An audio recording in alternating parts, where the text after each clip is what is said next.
আসসালামু আলাইকুম। দূরদর্শন টিভি সংবাদে আপনাদের স্বাগতম। সাথে আছি আমি মেহেদী হাসান।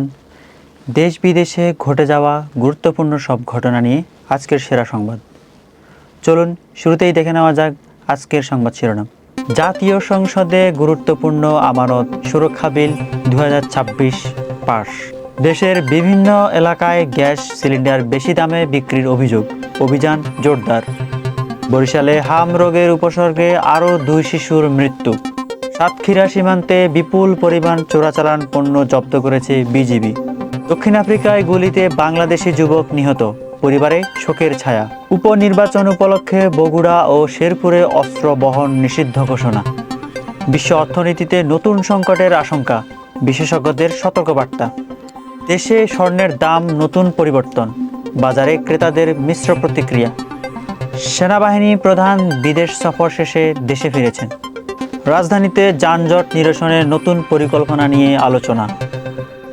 আন্তর্জাতিক অঙ্গনে মধ্যপ্রাচ্যের পরিস্থিতি নিয়ে উদ্বেগ বাড়ছে।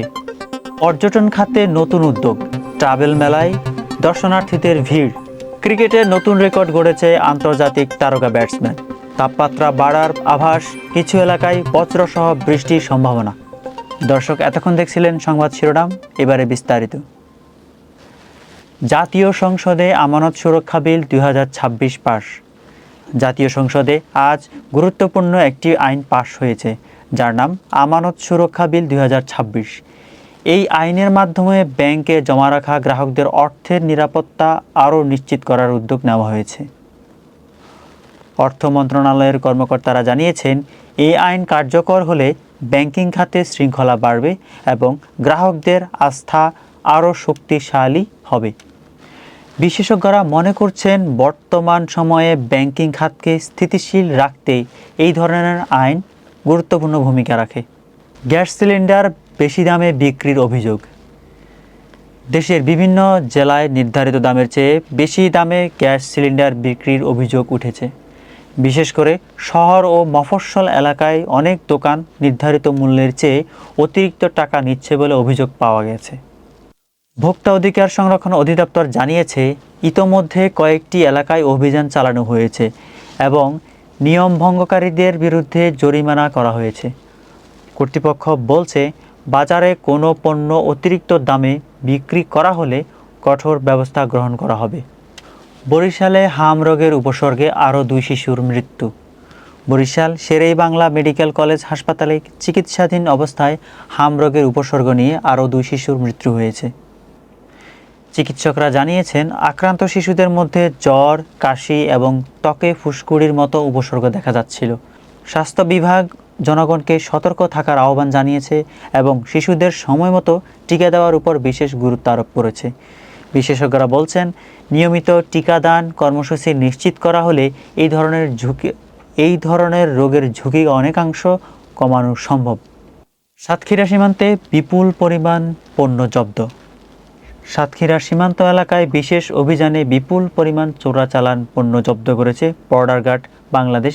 জব্দ করা পণ্যের মধ্যে ছিল ভারতীয় কাপড়, প্রসাধনী সামগ্রী এবং ইলেকট্রনিক পণ্য। বিজিবি জানিয়েছে, সীমান্ত এলাকায় চোরাচালান রোধে নজরদারি আরও বাড়ানো হয়েছে এবং নিয়মিত অভিযান পরিচালনা করা হচ্ছে। কর্তৃপক্ষ জানিয়েছে, সীমান্ত নিরাপত্তা নিশ্চিত করতে এই ধরনের অভিযান অব্যাহত থাকবে। দক্ষিণ আফ্রিকায় গুলিতে বাংলাদেশি যুবক নিহত। দক্ষিণ আফ্রিকায় দুর্বৃত্তদের গুলিতে এক বাংলাদেশি যুবক নিহত হয়েছেন। নিহত ব্যক্তি দীর্ঘদিন ধরে সেখানে ব্যবসা করেছিলেন বলে জানা গেছে। ঘটনার পর স্থানীয় বাংলাদেশি কমিউনিটির মধ্যে উদ্বেগ দেখা দিয়েছে এবং নিহতের পরিবারের সদস্যরা দ্রুত মরদেহ দেশে ফিরিয়ে আনার জন্য সরকারের সহযোগিতা চেয়েছেন। প্রবাসীদের নিরাপত্তা নিশ্চিত করার বিষয়টি আবারও আলোচনায় এসেছে। উপনির্বাচনকে কেন্দ্র করে বগুড়া ও শেরপুর জেলায় গত কয়েকদিন সব ধরনের আগ্নেয়াস্ত্র বহন ও প্রদর্শন নিষিদ্ধ ঘোষণা করা হয়েছিল। স্বরাষ্ট্র মন্ত্রণালয় জানিয়েছে, নির্বাচনকে শান্তিপূর্ণ ও সুষ্ঠু রাখতে এই সিদ্ধান্ত নেওয়া হয়েছিল। আইনশৃঙ্খলা বাহিনী পরিস্থিতি স্বাভাবিক রাখতে সর্বোচ্চ সতর্ক অবস্থানে ছিলেন। এবারে আবহাওয়া সংবাদ। তাপমাত্রার বাড়ার আভাস।